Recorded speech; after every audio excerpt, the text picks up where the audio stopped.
A police officer pulls over a speeding car. The officer says, "I clocked you at 80 miles per hour, sir." The driver says, "Christ. Officer, I had it on cruise control at 60.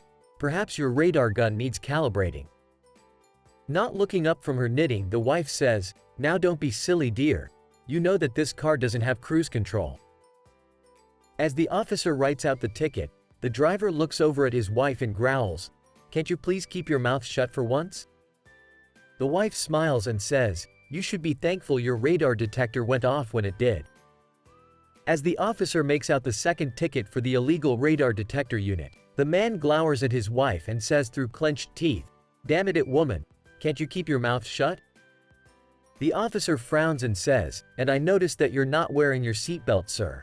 That's an automatic $75. The driver says, "Yeah, well, you see, officer, I had it on but took it off when you pulled me over so that I could get my license out of my back pocket." The wife says, "Now dear, you know very well that you didn't have your seatbelt on. You never wear your seatbelt when you're driving." And as the police officer is writing out the third ticket, the driver turns to his wife and barks, "Why don't you shut the up?" The officer looks over at the woman and asks, "Does your husband always talk to you this way, ma'am?" The wife replies, "Only when he's drunk."